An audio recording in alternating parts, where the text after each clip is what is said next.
Picture this.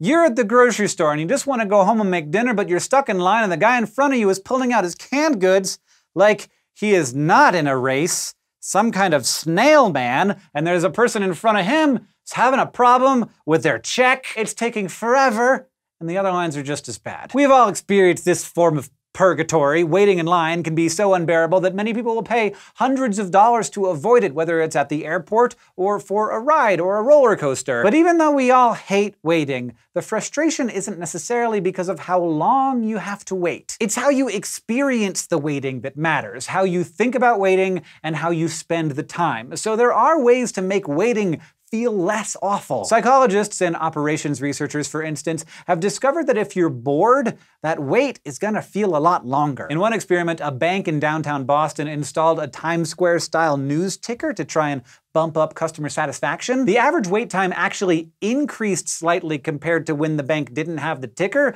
but because the customers had something to do, they said they were willing to wait a little bit longer and left happier. Some customers were even convinced that the bank had hired more tellers and had sped up their service. Distractions like this can be powerful because they affect how quickly you think time is passing. Psychologists have found that our ability to estimate time partially depends on how much attention we devote to something. In one set of experiments, scientists told some volunteers that they were going to ask them to estimate time. Then these volunteers were given two visual search tasks, one easy and one hard, for various lengths of time. And finally, they guessed how long it took to do each one. While the participants were pretty good at estimating how long it took them to do the easy task, they underestimated how long the complicated one took. For example, people thought a 4-minute challenge took less than 3 minutes. Trials like these have led some psychologists to propose that we have a limited pool of so-called attentional resources. And if your brain is engaged with something, you have fewer resources to devote to tracking time. But when you don't have anything to focus on, like if you're standing in a long grocery line,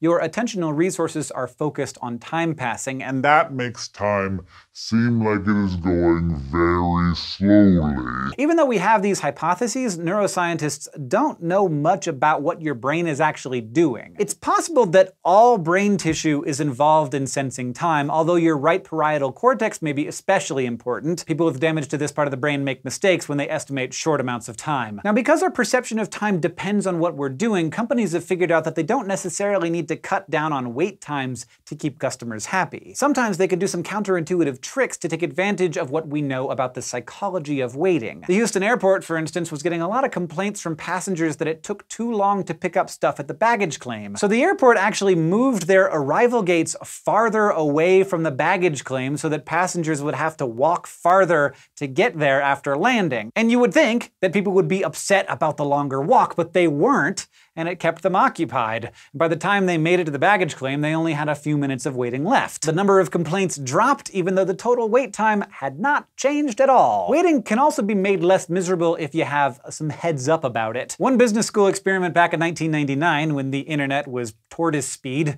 found that people who were told how long a web page would take to load viewed the site more positively than those with no information. They had the volunteers waiting for the websites to load for up to 4 minutes, which is so great. I'm so happy that it's not 1999. The idea here also boils down to attention. If you're not sure when the page might load or when your number might be called at the DMV, then you're gonna be paying more attention to time, like will it be 20 seconds or 20 minutes? Psychologists have also proposed that this kind of uncertainty can make people anxious, which could make the wait seem longer. So the next time you're suffering in a line, don't panic. You have some control over how you perceive the wait, no matter how long you end up waiting. So find something interesting to do. Chat up your fellow line standers, read a book, or, I got an idea, get your phone out and learn more about your brain by watching another SciShow Psych episode. Like this episode right here about how far people will go to fit in. And don't forget to go to youtube.com/SciShowPsych and subscribe.